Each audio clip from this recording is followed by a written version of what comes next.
Bienvenue sur le réseau E-Média, bienvenue sur iRadio ITV. Nous recevons aujourd'hui Cheikh Gueye. Cheikh Gueye est chercheur à Enda Tiers-Monde. Il est aussi le secrétaire permanent du RASA, Rapport alternatif sur l'Afrique. Nous sommes aussi avec Jules Yaby, qui est le directeur exécutif de Wati. Wati est un think tank ouest-africain qui s'occupe des questions sociales, culturelles et politiques dans l'espace ouest-africain. Merci, monsieur, d'avoir accepté notre invitation. Depuis plusieurs mois, on parle de djihadisme en Afrique de l'Ouest. On a vu ce qui se passe au Mali, où pratiquement il n'y a plus d'État. Le Burkina Faso, qui était considéré comme étant un îlot de stabilité avec Blaise Compaoré, semble lui aussi s'engouffrer dans ce qu'on appelle dans un trou. Le djihadisme est très actif au Burkina Faso. Cheikh Gueye, est-ce que l'instabilité de Burkina Faso peut avoir des conséquences de répercussions dans la sous-région? Bon, je pense que quand on parle d'instabilité au niveau du Burkina, on ne peut pas en parler de manière cloisonnée. C'est sans doute lié à une situation de conflictualité un peu partout dans la sous-région, au niveau du Sahel et en Afrique de l'Ouest sur les pays côtiers, alimenté par sans doute des facteurs extérieurs. On ne peut pas penser que s'il n'y avait pas la guerre en Libye et la libération de toutes ces armes, de tous ces groupes armés, peut-être qu'on n'aurait pas eu cette situation qui a commencé par le Mali et qui s'est connectée progressivement avec d'autres conflictualités, ou ce qui se passe au Nigeria avec Boko Haram, qui a un impact sur le Tchad, le Niger.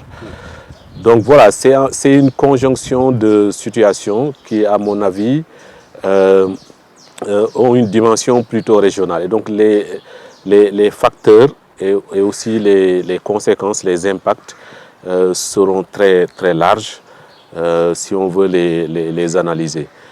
Les facteurs pour moi sont divers. D'abord, il ne s'agit pas, comme on a tendance à le penser, strictement un djihadisme islamique qui n'est que ça. À mon avis, ça vient s'implanter sur des conflictualités qui existaient, qui étaient parfois latentes, parfois violentes. Et ce qui est étonnant, c'est qu'on est dans un espace qui a une longue histoire de métissage, de convergence. Toute l'Afrique de l'Ouest, c'est plutôt une région qui a pendant très longtemps été une région de paix, une région parmi les plus pacifiques au monde. Et toute son histoire, toute l'histoire donc de l'Afrique de l'Ouest avec ses empires, ses royautés, mais aussi sa géographie, les complémentarités entre les différents milieux géographiques, le forestier, le sahélien, le soudanien, ont contribué à constituer une société très métissée, où il y a les mêmes noms de famille qui se retrouvent un peu partout en Afrique de l'Ouest, où il y a les mêmes ethnies qui se retrouvent un peu partout en Afrique de l'Ouest, où il y a des correspondances patronymiques.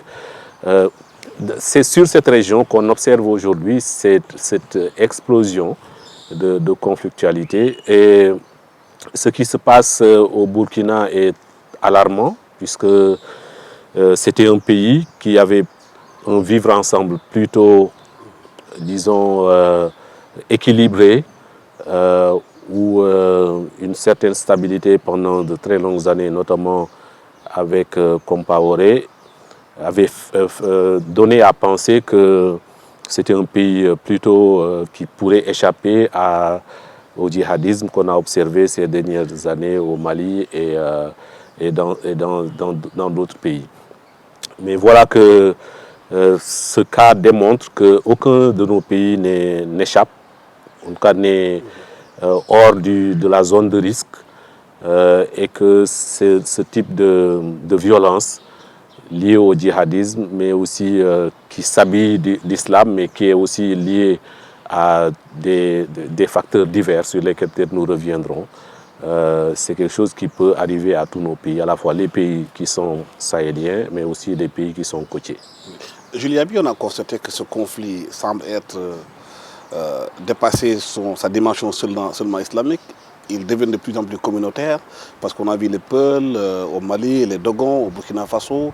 Et ça a une répercussion pratiquement dans toute la sous-région parce qu'on regarde bien Internet, on regarde un peu les audios WhatsApp, les Peuls même de la Guinée, du Sénégal, entre autres, essaient de réagir par rapport à ces questions bien précises. Est-ce que c'est un danger potentiel pour la sous-région?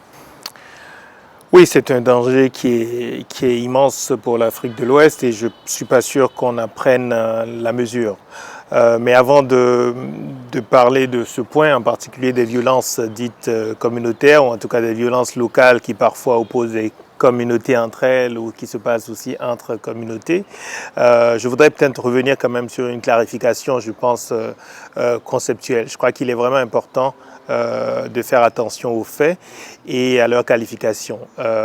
Parler du djihadisme comme étant la menace aujourd'hui en Afrique de l'Ouest, je crois que cela ne permet pas de rendre compte de la diversité de la violence qu'on observe dans les pays de la région. Je crois que le problème aujourd'hui, ce n'est pas le djihadisme, le problème c'est ce qu'on observe concrètement, ce sont des faits terroristes, donc c'est de la violence de type terroriste, et c'est aussi plusieurs autres types de violences qui ne sont pas nécessairement terroristes. Le terrorisme répond à une définition particulière, avec en particulier l'envie de créer de la peur, au-delà des victimes immédiates, le terrorisme essaie de créer de la peur au niveau des populations, donc on a effectivement une recrudescence d'actes terroristes dans la région.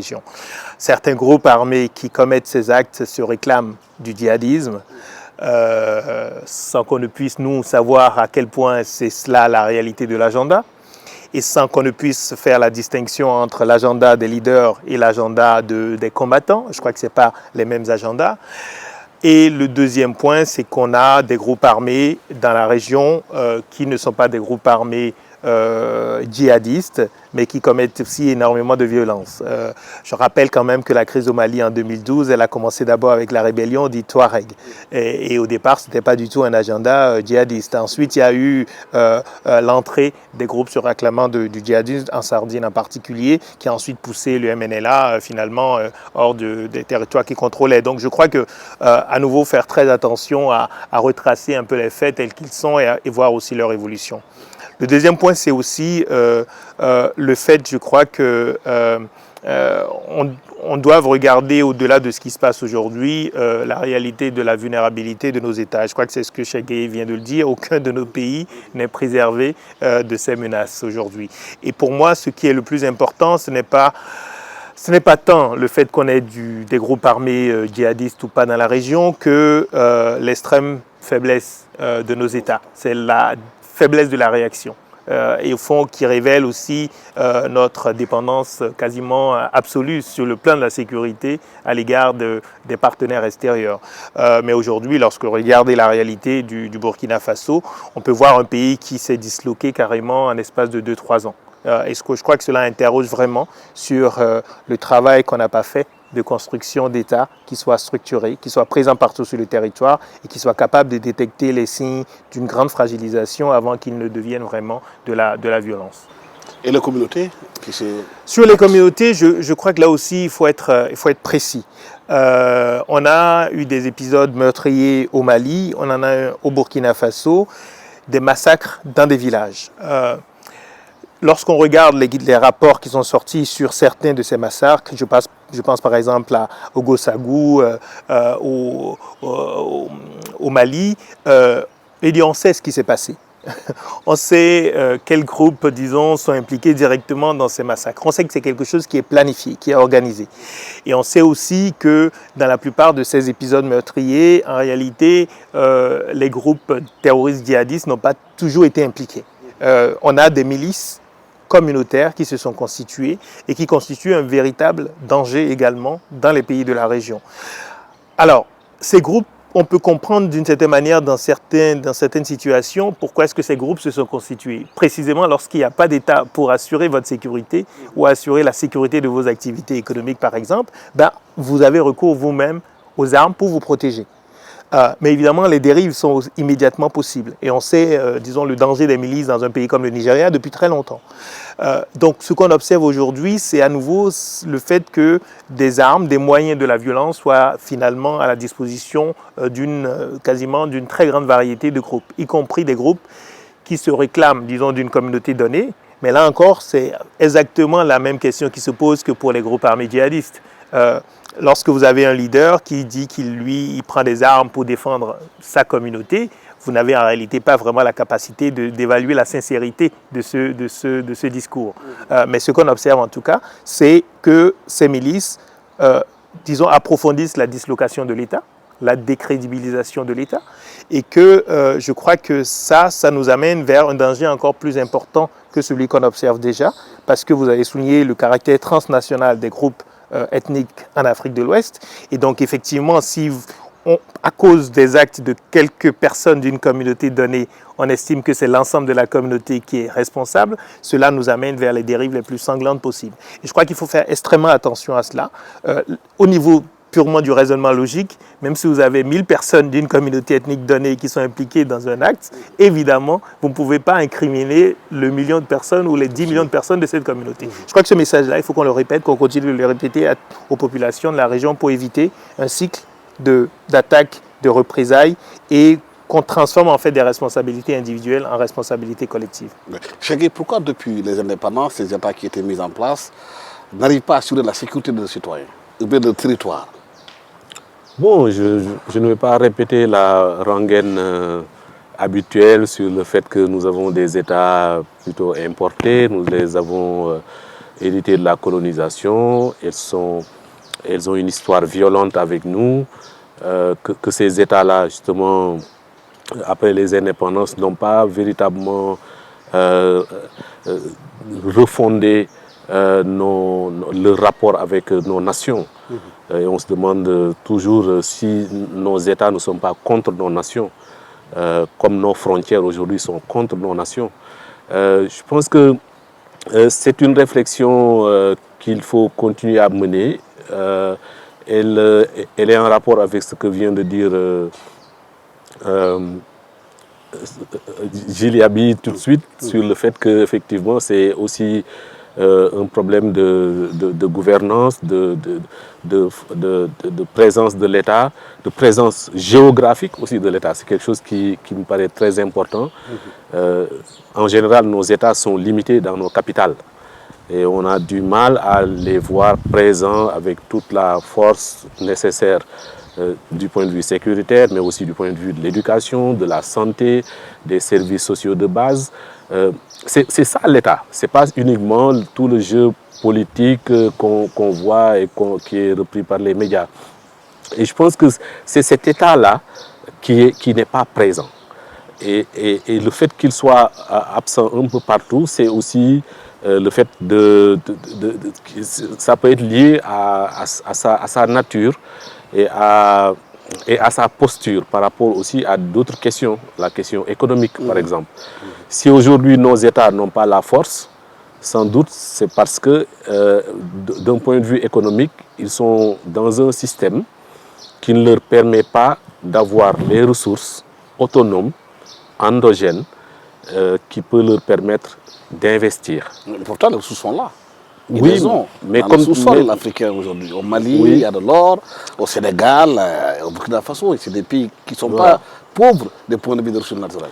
Mais cela montre que justement ces ressources sont dans un système qui reproduit le système colonial. C'est-à-dire que ce sont toujours des logiques d'extraction, des logiques de satisfaction du besoin étranger qui ne permet pas réellement à nos pays de s'enrichir véritablement de ces ressources, aux populations d'avoir leurs moyens de vivre à partir de ces ressources. Si on n'arrive pas à faire ça, évidemment, l'État n'a pas les moyens d'investir, les populations ne sont pas dans le système, dans un système de production qui leur permet de vivre.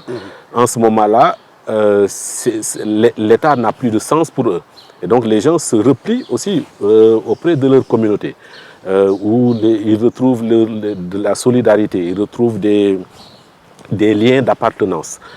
Et c'est aussi ça l'échec de l'État, que l'État n'ait pas pu construire un peu partout des nations viables, des nations homogènes.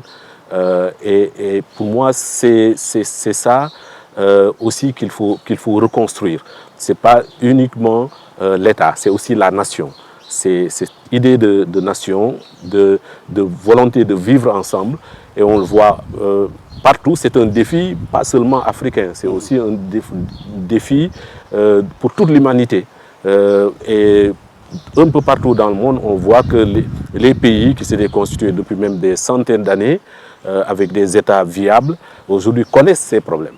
Donc on a besoin d'interroger ce que nous avons, qui ressortissent, ce que nous avons et qui nous appartient véritablement et qu'on doit réinterroger donc pour le transmettre aux nouvelles générations.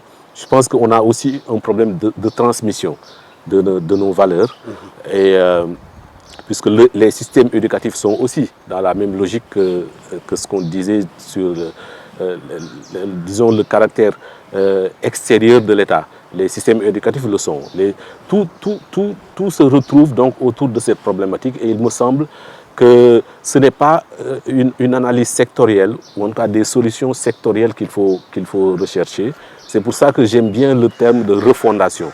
Pour moi, il faut que nos États soient refondés sur de nouvelles bases, sur de nouvelles volontés de vivre ensemble, et non pas sur le récit d'avant, le récit colonial qui les a vus naître et qui les a vus se développer jusqu'à aujourd'hui. Oui, on a l'impression que nos États peut-être ne sont pas dans une logique de sortir, si je me répète bien la logique dont parle Cheikh Gueye, parce qu'on a vu le dernier sommet Afrique-Russie, les États aller auprès des Russes en disant que peut-être les Russes n'ont pas un passé colonial en Afrique, mais quand même il y a la question sécuritaire qui est dite en filigrane, comme si nos États étaient partis aussi en Russie pour essayer quelque part de, comment on appelle ça, de confier à la Russie, entre guillemets, leur sécurité. Oui. C'est pas la même logique qui prévaut. Oui, alors c'est sûr que, à nouveau, il faut voir la réalité en face. La réalité aujourd'hui, c'est celle d'une très grande fragilité.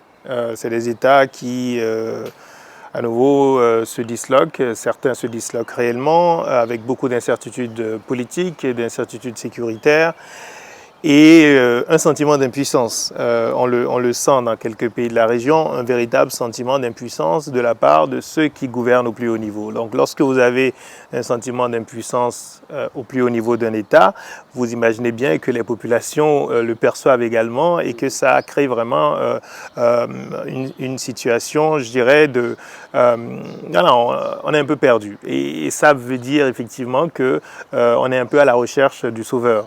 Et donc... alors il y a cette relation très complexe avec l'ancienne puissance coloniale, et donc pour le cas des pays francophones, par exemple du Sahel, évidemment là c'est la France qui est quand même aujourd'hui l'acteur sécuritaire et militaire le plus important, mais en même temps il y a ce sentiment de rejet d'une partie de la population par rapport à cette présence militaire extérieure, et notamment française. On a vu les manifestations au Burkina Faso, il y en a aussi au Mali, etc. Et donc dans ce contexte-là, la Russie apparaît un peu comme un possible sauveur qui n'a pas été, disons, impliqué dans la colonisation, qui a quand même, dans une époque lointaine, eu des rapports importants avec beaucoup de pays de la région, qui étaient un peu d'obédience socialiste. Et donc on voit aussi évidemment un pouvoir en Russie qui essaye de trouver ses ports d'entrée sur le continent. Et dans tout cela, je crois qu'au niveau de la région, il y a certains chefs d'État qui se disent essayons peut-être de profiter de cette situation et de jouer un peu la Russie contre la France, contre les puissances européennes. Il y a déjà la Chine qui propose une offre alternative sur le plan économique, mais pas seulement. Peut-être là aussi, il y a la Russie qui propose une offre différente. Clairement, sur le plan politique et de la gouvernance, ce n'est pas tout à fait la même offre offre, qui est celle de la Russie. Alors, est-ce que tout ça va aider la région à se stabiliser? La Russie peut jouer un rôle. Mais lorsque je vois la situation dans les terrains où la Russie et les autres puissances sont impliquées, je ne suis pas sûr que la militarisation à outrance du Sahel et de l'Afrique de l'Ouest soit la bonne trajectoire. Et donc, ce n'est pas nécessairement le fait de venir ajouter des Russes et des armes russes et des entreprises de sécurité russes travaillant pour le pouvoir russe dans la région qui va nécessairement être la solution recherchée au problème d'insécurité dans le Sahel.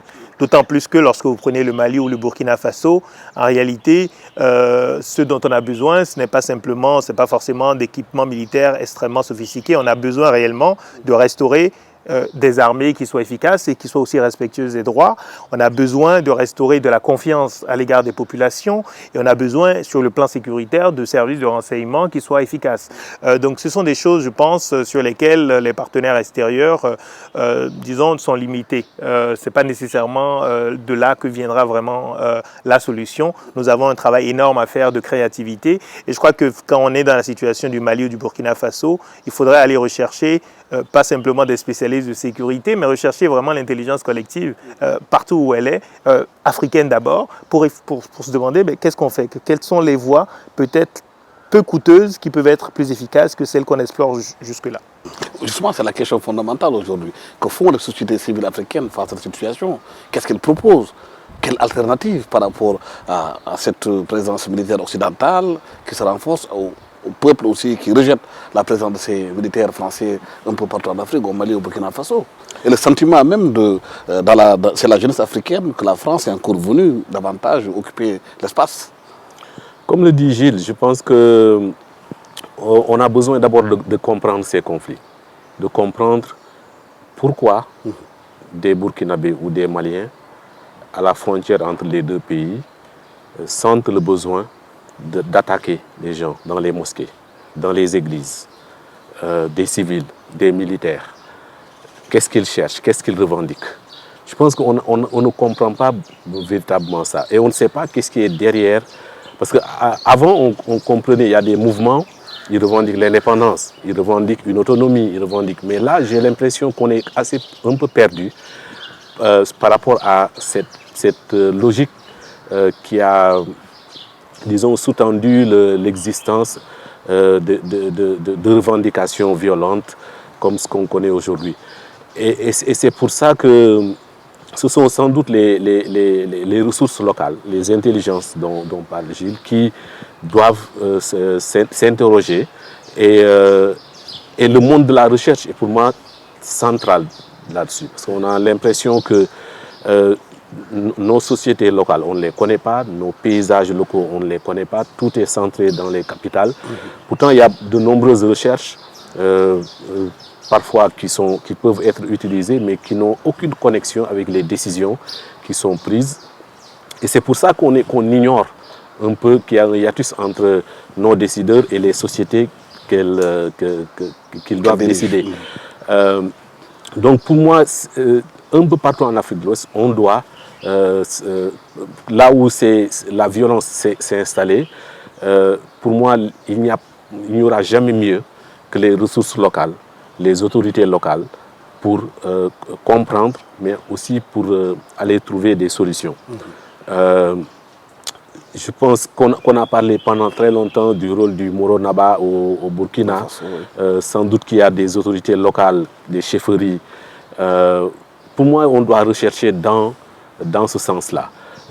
Où est-ce qu'on pourrait trouver des personnes, des personnalités qui peuvent avoir des connexions avec ces groupes. Je ne pense pas, j'ai du mal à croire que tous ces groupes sont juste là pour la violence. J'ai du mal à le croire. Sans doute qu'il y a quelque chose en dessous et c'est quelque chose-là qu'il faut aller voir, qu'il faut aller découvrir et trouver donc les bonnes personnes pour non seulement le comprendre, mais aussi pour agir là-dessus. Mais il y a ces pays-là, mais il y a aussi tous nos pays qui n'ont pas encore été touchés véritablement, même s'il y a eu des attaques en Côte d'Ivoire. Je pense que tous les pays côtiers sont encore un peu indemnes de ces violences qu'on pourrait considérer comme gratuites. Mais dans ces pays-là, il est encore temps de faire des choses. Pour moi, le fait d'avoir des débats, des discussions sur le vivre ensemble, sur les liens qui unissent les gens dans ces pays, le fait d'agir là-dessus, le fait d'éviter des crises politiques qui fragilisent encore plus les États et qui les empêchent d'être regardants par rapport aux menaces qui arrivent. Pour moi, il y a des voies de solution qui peuvent aussi venir pour prévenir justement ce qui se passe dans certains pays. Pour moi, les pays côtiers ont encore un peu de marge et il faut qu'ils agissent par rapport à ces marges. Justement, il y a le cas du Sénégal qui est entouré par une ceinture de feu. Quand on regarde aujourd'hui le Mali, le Burkina Faso, la Gambie, instabilité politique, la Guinée-Bissau qui est tout le temps dans des difficultés, la Guinée-Conakry qui est dans un tourbillon, la Mauritanie qui sort de peut-être un peu d'une léthargie politique. Est-ce que les confréries dans nos pays du Sénégal, le tidjanisme, le mouridisme, est-ce qu'ils peuvent jouer ces soupapes de sécurité quelque part? Je crois que sur cette question, Cheikh Gueye pourra sans doute être beaucoup plus précis et plus pertinent que je ne peux l'être. Je pense que oui, les confréries jouent un rôle, en tout cas ici au Sénégal, très clairement un rôle important dans la société. Et lorsqu'on joue un rôle important dans la société en termes de stabilisation, en réalité, on joue aussi de fait un rôle politique. Et on le sait au Sénégal. Maintenant, est-ce qu'il faut compter sur ça et penser que ça suffira à préserver le Sénégal, par exemple, des risques sécuritaires de la région? Je ne pense pas. Je pense que ce serait une erreur grave de penser que voilà, parce qu'on a ce modèle-là confrérique, forcément, on ne peut pas avoir d'abord dans le champ religieux des groupes extrémistes portant une autre vision, notamment de l'islam. On sait qu'il y en a partout, y compris au Sénégal. Mais à nouveau, je fais la distinction entre le fait d'avoir des groupes religieux avec une certaine vision de la société basée sur la religion et peut-être une projection politique d'une société basée sur la religion. Ça peut exister sans que cela ne débouche sur de la violence et sur de la violence terroriste. Donc je crois qu'il faut être très prudent là-dessus. C'est deux questions qui sont différentes, qui sont importantes, mais qui sont différentes. Donc oui, je pense que les confréries peuvent jouer un rôle, que les autorités traditionnelles peuvent jouer un rôle, comme Cheikh Gueye l'a dit. Mais je crois que la réalité aujourd'hui nous demande de faire beaucoup plus et d'être beaucoup plus innovants. Je crois que la réalité aujourd'hui nous oblige à nouveau à recentrer aussi le discours sur l'État et sur la gouvernance. On ne peut résoudre aucun des problèmes, qu'ils soient sécuritaires, économiques et sociaux, si on n'a pas à un moment donné des décisions politiques fortes qui soient prises et si on n'a pas aussi une allocation de ressources qui suivent les priorités politiques. Il ne faut jamais oublier que lorsque vous savez ce que vous voulez faire, il faut quand même aussi avoir des ressources pour pouvoir le faire. Donc il est très important aussi de mettre sur la table la question de la gouvernance politique, la question de l'intérêt général. Est-ce que les gouvernants sont tout le temps préoccupés d'abord par l'intérêt général? Et ensuite la question des ressources économiques. Et si vous avez des fuites à cause de la corruption, de la mauvaise gestion, ben, ça veut dire que vous ne pouvez pas optimiser l'utilisation de vos ressources pour faire face par exemple à la situation sécuritaire. Mais je voudrais peut-être juste ajouter deux éléments. Le premier sur le fait que, je crois en particulier en direction de la jeunesse, vous avez évoqué tout à l'heure les critiques fortes à l'égard de la France, etc. Je crois que c'est vrai, mais je crois que c'est aussi notre responsabilité d'attirer l'attention des jeunes, en particulier sur la recherche, comme Cheikh l'a dit tout à l'heure, sur les faits et sur la réalité de notre monde, sur les rapports de force. Aujourd'hui, bon, on peut comprendre les manifestations pour le départ des forces françaises ou de la MINUSMA au Mali, des Nations Unies, mais concrètement, si elles partent aujourd'hui, qu'est-ce qui se passe? Qu'est-ce qui se passe au Mali? Et si elles partent aujourd'hui, qu'est-ce qui se passe au Burkina Faso? Donc je crois qu'il est très important aussi qu'on soit conscient de l'extrême faiblesse de nos États et qu'il n'y a pas de solution miracle. Donc on est dans un monde où il faudra bien composer avec ces rapports de force-là, nous avons fait en sorte que nous soyons encore plus faibles. En fait, la distance entre nous et les autres s'est approfondie au fil des décennies. Aujourd'hui, on doit gérer cela. Gérer cela intelligemment, ça veut dire qu'il ne s'agit pas simplement d'expulser les partenaires parce qu'ils auraient des visées sur les ressources, etc. C'est vrai, mais à nouveau, il faut être réaliste. Il ne s'agit pas non plus de se suicider. Et les partenaires ou les puissances grandes comme moyennes, il ne faut pas oublier les moyennes puissances aussi, y compris sur le continent, ont des intérêts. Lorsque vous menacez leurs intérêts qui sont vitaux, s'ils sont très forts par rapport à vous, ils vont vous éliminer. En tout cas, ils ont les moyens de défendre leurs intérêts. Ça, on ne va pas changer ce rapport de force-là, ni dans 5, ni dans 10 ans. Mais il faut travailler à la moindre. Donc on a vraiment besoin aussi d'avoir un discours extrêmement lucide, en direction en particulier de la jeunesse africaine, pour qu'on sorte simplement des discours simplificateurs et de rejet. On a besoin de discours qui aboutissent à la construction d'États forts, de sociétés civiles fortes, de chercheurs qui soient beaucoup plus connectés aux décisions et de décideurs qui écoutent peut-être enfin les chercheurs. Oui, Cheikh, tout à l'heure, on a parlé des confréries, le rôle qu'elles peuvent jouer dans la stabilité comme la stabilité du Sénégal, mais est-ce que ça suffit?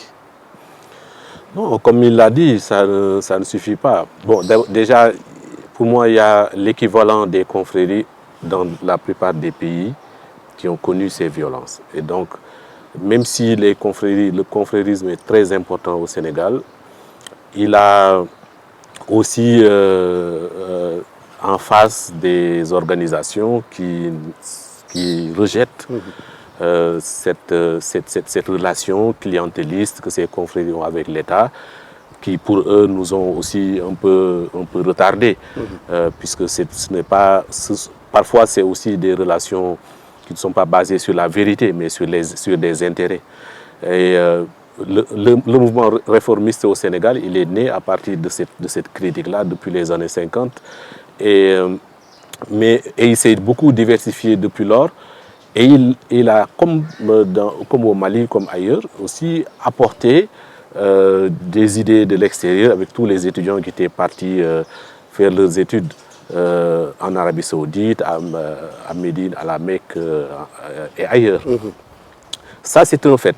Maintenant, il y a dans chacun de nos pays donc, des ressorts de ce type qui sont plus ou moins forts selon les pays, qui peuvent garder des capacités de résilience ou de résistance selon la situation politique et le poids de l'État et aussi de la nature de cet État. Donc pour moi, c'est quelque chose qui peut être globalement, un peu partout en Afrique de l'Ouest, ces ressorts-là peuvent être utilisés. Mais pour ce qui concerne le Sénégal, oui, ils ont joué un rôle important, mais nous ne sommes pas, comme Gilles l'a dit, comme beaucoup l'ont dit. Pourquoi? Parce que nous sommes dans la même situation. C'est-à-dire toutes les contestations que nous connaissons dans les autres pays, des périphéries, de communautés, ça existe chez nous. C'est latent, mais ça existe. Et d'ailleurs, quelques collègues que j'ai rencontrés il y a quelques mois, ici à Dakar, me disaient, mais peut-être que la première chance que vous avez au Sénégal, c'est d'avoir un petit pays. Au moins, pour un pays plus petit de taille, vous avez moins de problèmes pour contrôler les groupes les plus périphériques pour satisfaire leurs revendications. Donc les facteurs sont très divers. Et je pense qu'il ne faut pas croire définitivement que le confrérisme au Sénégal est une protection totale au djihadisme.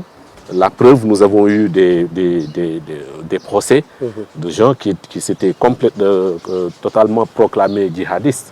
Et nous avons beaucoup de groupes, beaucoup d'individus qui sont aussi partis en Libye. Donc voilà, il y a aussi dans notre pays ce discours qui attire les jeunes, il existe. Et on observe également beaucoup de violences interconfrériques. Ça, c'est aussi, c'est pas nouveau, mais ça prend une dimension très importante avec les réseaux sociaux. Et on voit que cette violence intraconfrérique, elle est même plus menaçante aujourd'hui que la violence entre confrériques ou non confrériques. Oui, mais ça, il faut régler aussi la question de gouvernance, comme l'a dit tantôt Julia Bi. Si les ressources allouées aux couches les plus vulnérables ne viennent pas directement vers elles pour régler les problèmes, il y a un risque de basculer dans certains extrémismes. Oui, globalement, nous avons au Sénégal ce souci-là. Et je pense, et je suis d'accord avec ceux qui disent que avec des programmes comme le PUMA, comme le PUDC en matière d'infrastructure, oui, c'est une partie de la réponse. Mais il y a d'autres parties de la réponse sur l'offre éducative. C'est encore très faible. On a encore beaucoup de revendications dans beaucoup de zones du pays.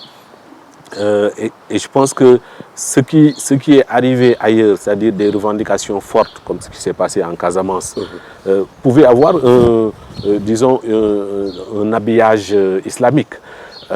Donc ça veut dire que notre pays n'est pas en dehors des logiques qui ont produit les extrémismes violents ailleurs.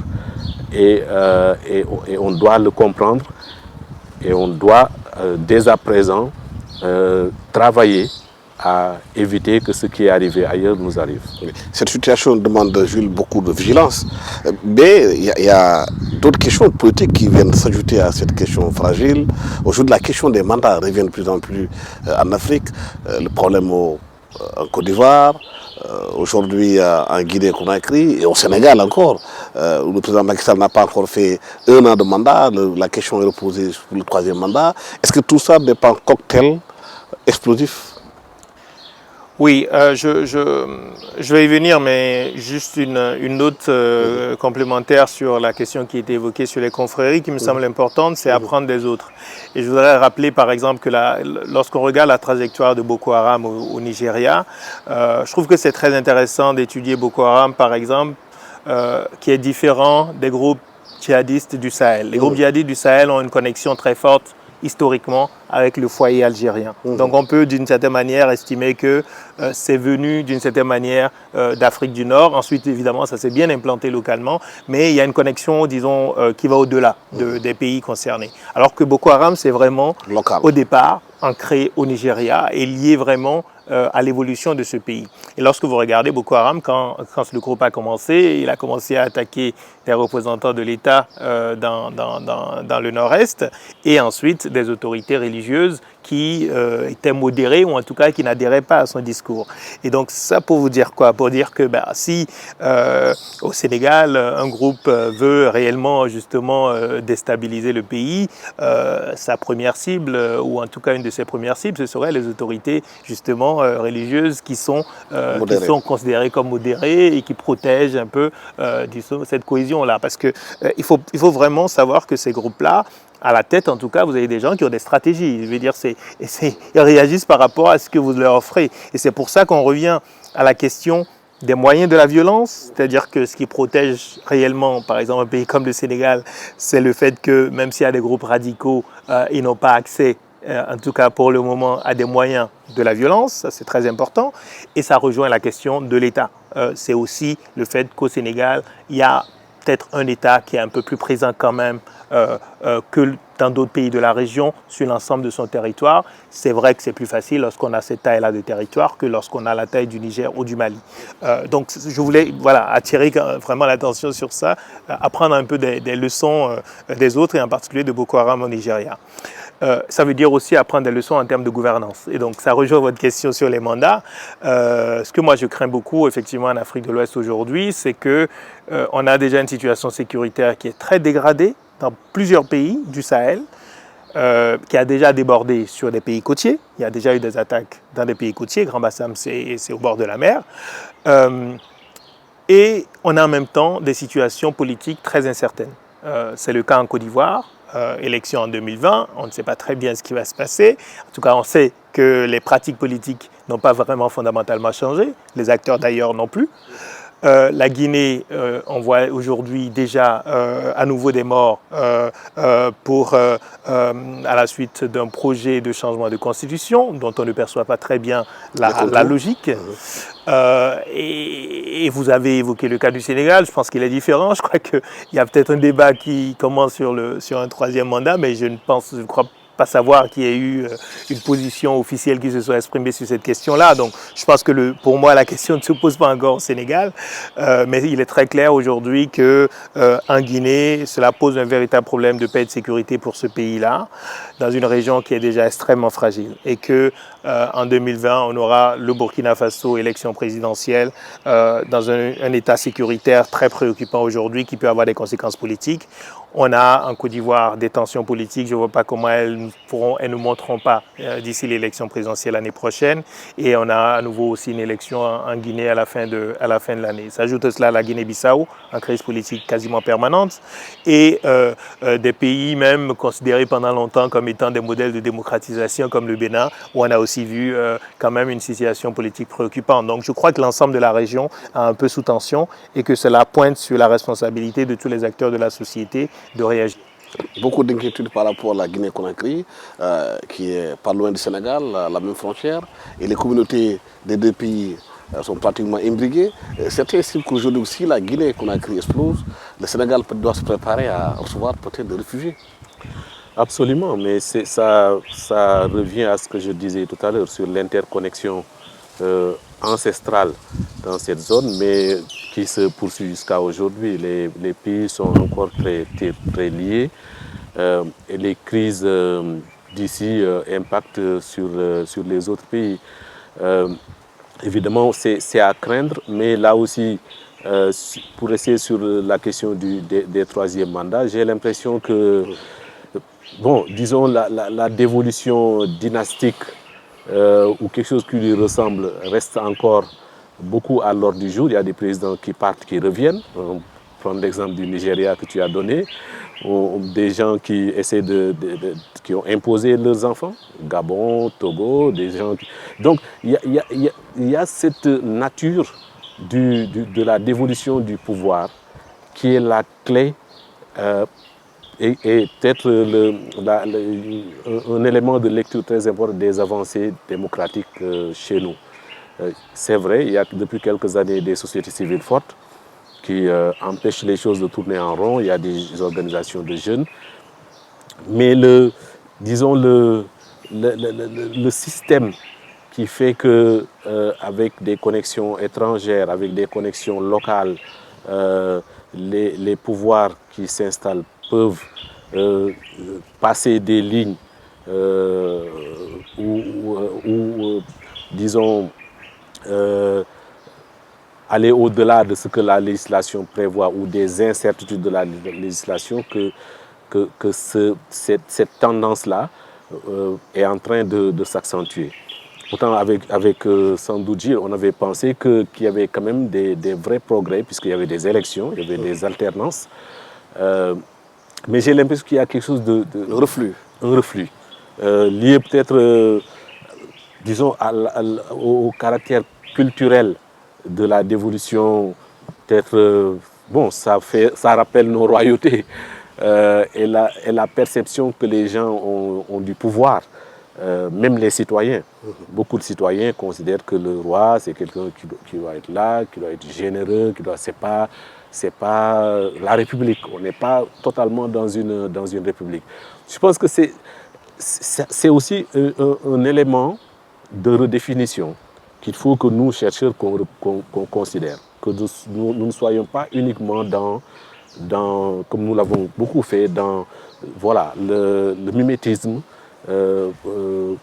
Chaque fois on dit, comme en Amérique, comme en France, voilà, on est tout le temps en train de regarder aussi ce qui se passe dans ces pays et on a du mal à assumer peut-être que la nature du pouvoir ici est différente, que donc sa dévolution doit être différente. Pour moi, ça peut aussi influencer le nombre de mandats qu'on va choisir. Peut-être que 2 mandats de 4 ans, ça ne suffit pas en Afrique, je ne sais pas. Mais globalement, c'est un vrai problème.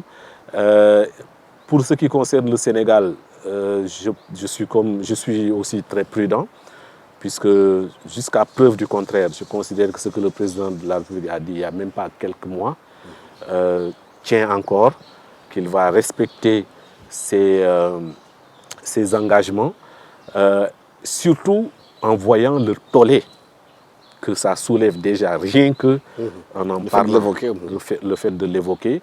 Le Sénégal, c'est assez particulier quand même. On n'a jamais eu un président qui a fait plus de 2 mandats.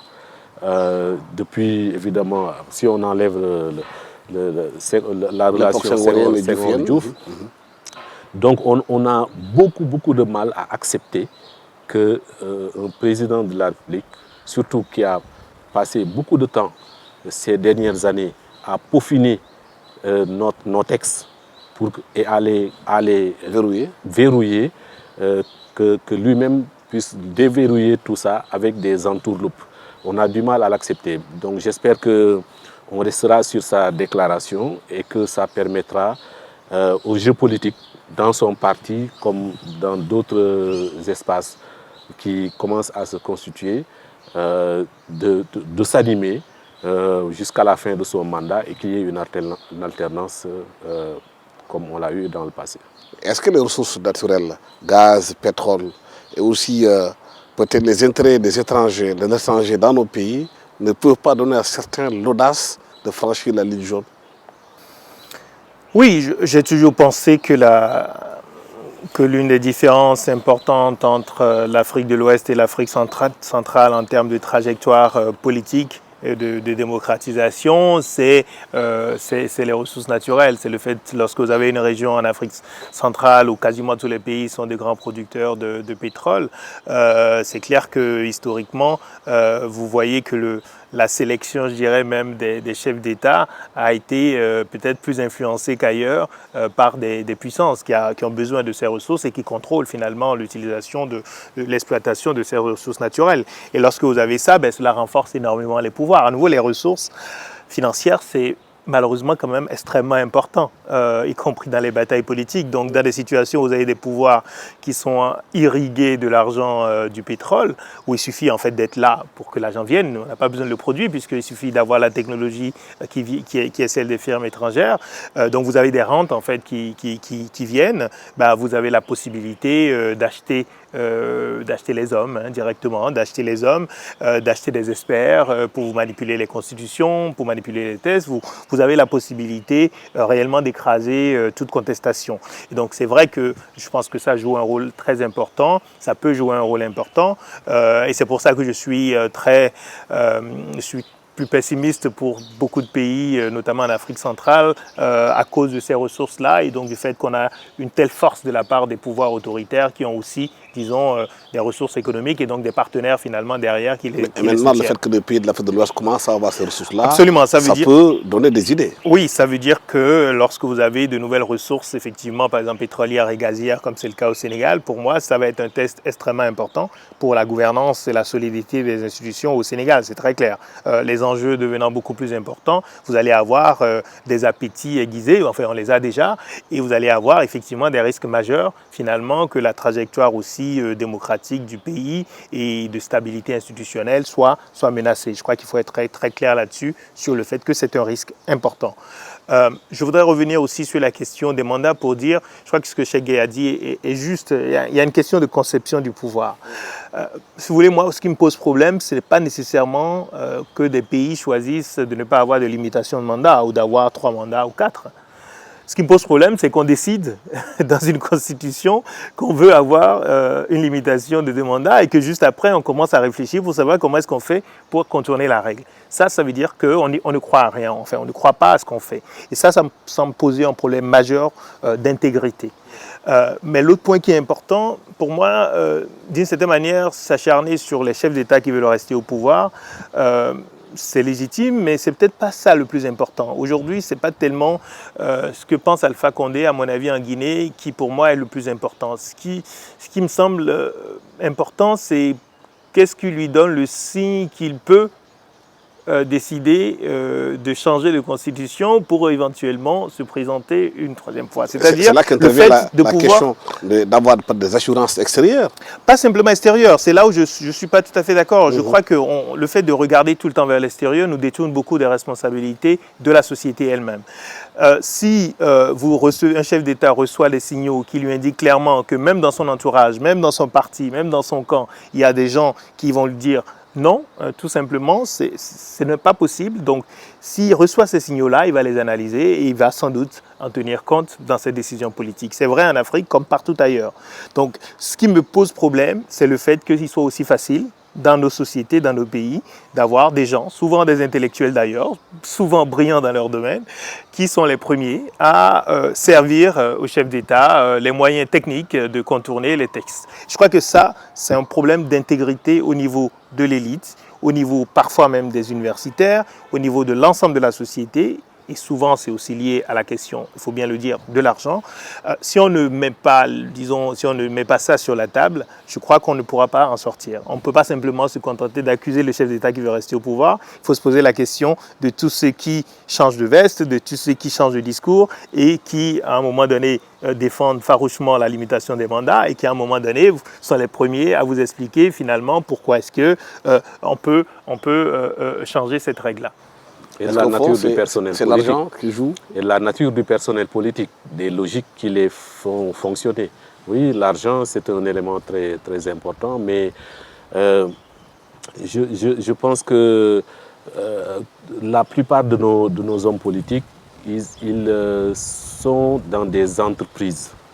C'est comme s'ils sont entrés dans la politique pour soit s'enrichir, soit être dans des positions de pouvoir, mais ce n'est pas pour servir l'intérêt général. Ça revient à ce qu'il disait. Et pour moi, une véritable refondation du jeu politique autour de l'intérêt général, en convoquant tous les ressorts de nos sociétés s'impose.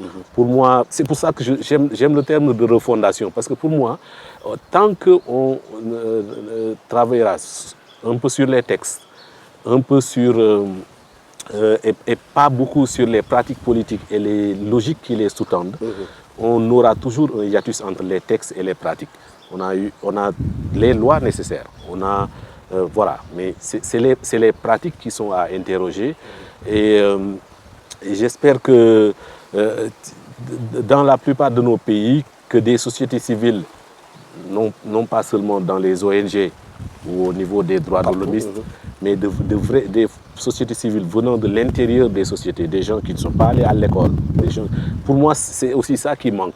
On a du mal à avoir un impact très important de nos sociétés civiles sur les décisions qui se prennent, parce que justement, elles sont pas encore assez organisées, elles ne sont pas encore assez conscientes. Peut-être qu'il y a des ouvertures, puisque nous avons quand même les réseaux sociaux qui jouent un rôle très important, l'Internet et tout ça, ça pénètre beaucoup plus facilement et beaucoup plus rapidement les zones les plus profondes de nos sociétés, plus qu'on ne le croit, à partir de nos capitales. Et pour moi, ça peut faire évoluer la situation très rapidement. Je pense que par exemple, si on prend l'émergence d'un Sonko au Sénégal, malheureusement, je n'ai pas beaucoup d'exemples dans d'autres pays. Au Mali.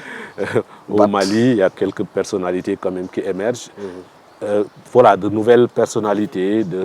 Pour moi, ça peut être une voie d'avenir. Voilà, merci infiniment. Le temps que nous est parti est terminé.